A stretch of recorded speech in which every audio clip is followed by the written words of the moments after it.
Equation solve करते हैं। Question में स्टेटमेंट देखिए, find the quadratic equation whose roots are x1 and x2 satisfying the condition x1 square plus x2 square equal to 5 and 3 times of x1 power 5 plus x2 power 5 is equal to 11 times x1 power 3 plus x2 power 3 और x1 x2 दोनों ही real quantities दी गई है।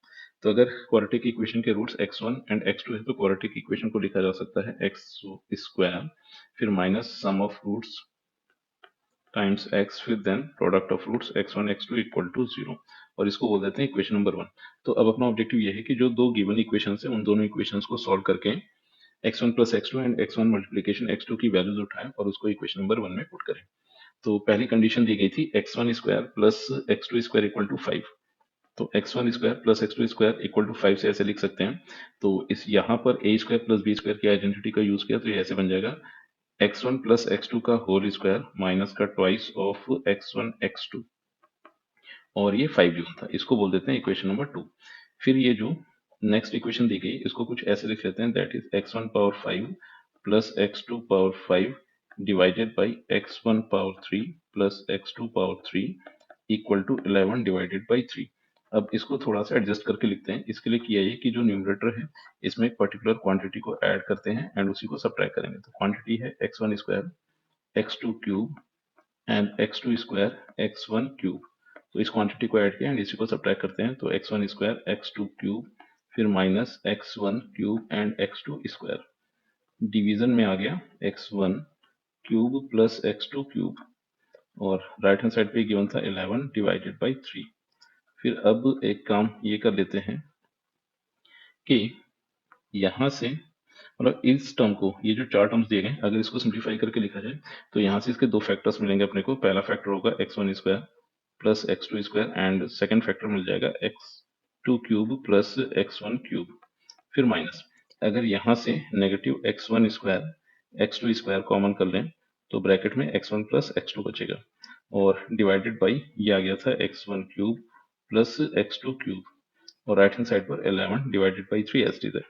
फिर अब अगर इस denominator को numerator में यहाँ पर एंड यहाँ पर डिस्ट्रीब्यूट कर दिया जाए तो इससे रिजल्टेंट बनेगा, जब दिस डिवाइडेड बाई ये क्वांटिटी आई तो यहाँ से मिल गया x1 square plus x2 square and इसकी वैल्यू 5 गिवन थी फिर माइनस देन ये जो x1 x2 गिवन है मतलब x1 x2 वाले टर्म्स को ऐसे लिख लिया x1 x2 का होल स्क्वायर फिर ये x1 plus x2 as it is and denominator में ये जो x1 cube plus x2 cube given था यहाँ पर a cube plus b cube की आइडेंटिटी यूज कर लेते हैं। तो ये बन गया x1 प्लस x2 और नेक्स्ट ब्रैकेट मिलेगा x1 square plus x2 square फिर माइनस x1 डॉट x2 और ये वैल्यू 11 बाई 3 गिवन थी।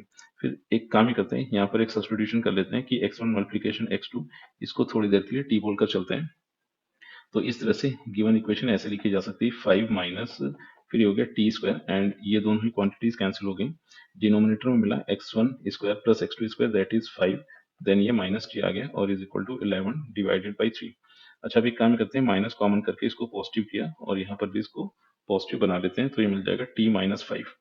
फिर फर्दर एक काम करते हैं, यहाँ से रिजल्ट लिखा जा सकता है टी स्क्वायर डिवीजन में t minus 5 is equal to 11 divided by 3 minus 5। तो फर्दर अगर इसको सिंप्लीफाई करके लिखें तो यहाँ से जो रिजल्टेंट बनेगा that will be t square divided by t minus 5 is equal to 11 minus 15 हो गया माइनस 4 डिवाइडेड बाई 5। अगर क्रॉस मल्टीप्लाई किया जाए तो बन जाएगा 5t square then minus 4t and मतलब इक्वल में माइनस 4t प्लस 20। फिर फर्दर इसको सिंप्लीफाई करके लिखें तो यहाँ से रिजल्टेंट आएगा 5t square plus 4t and minus 20 equal to 0। तो अब अगर इस क्वाड्रेटिक के दो फैक्टर्स किए जाएं तो इस क्वाड्रेटिक के दो फैक्टर्स अपने को मिलेंगे। पहला फैक्टर तो हो जाएगा t माइनस 2 और नेक्स्ट फैक्टर मिलेगा 3t plus 5 in fact 3t plus 10 equal to 0। तो अब यहाँ से t की दो पॉसिबल वैल्यूज आई हैं, पहली वैल्यू है 2 और दूसरी वैल्यू है माइनस 10 डिवाइडेड बाई 3 और इनफैक्ट यहाँ से जो t था that is x1 multiplication x2। तो यहाँ से वही है कि x1 x2 की दो वैल्यूज आई हैं, x1 x2 या तो 2 है या फिर x1 x2 माइनस 10 बाई 3 दिया गया है।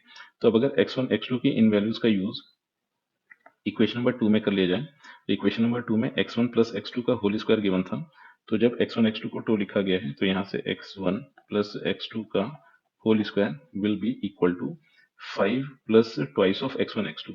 तो मिल जाएगा 5 plus twice of x1 x2। तो इसको सिंप्लीफाई किया जाए तो ये मिल गया है 9। तो यहाँ से x1 प्लस x2 की दो वैल्यूज आ गई हैं प्लस माइनस 3। और फिर फर्दर अगर x1 मल्टीप्लीकेशन x2 की वैल्यू को -10/3 लिखा जाए तो यहाँ से बनेगा x1 प्लस x2 का whole square is equal to 5। फिर ये प्लस हो गया था तो प्लस का ट्वाइस ऑफ फिर -10/3। इसको अगर सिंप्लीफाई करें तो यहाँ से रिजल्टेंट मिलेगा 5 और माइनस ये मिल जाएगा 20/3। तो इफेक्टिवली अगर इसको देखा जाए तो ये एक नेगेटिव क्वांटिटी आ गई है और क्वेश्चन में x1 x2 रियल क्वांटिटीज थे। तो x1 x2 की सिर्फ और सिर्फ यही दो पॉसिबल वैल्यूज मिलेंगी। तो अब अपने पास सम ऑफ फ्रूट्स आ चुका है that is +-3 and product of roots आ चुका है उसके करस्पॉन्डिंग दैट इज 2। तो इस तरह से क्वाड्रेटिक इक्वेशन जो बनेगी that will B x square फिर +-3x + 2 = 0। तो यही रिक्वायर्ड क्वाड्रेटिक इक्वेशन होगी एंड यही इस क्वेश्चन का आंसर है।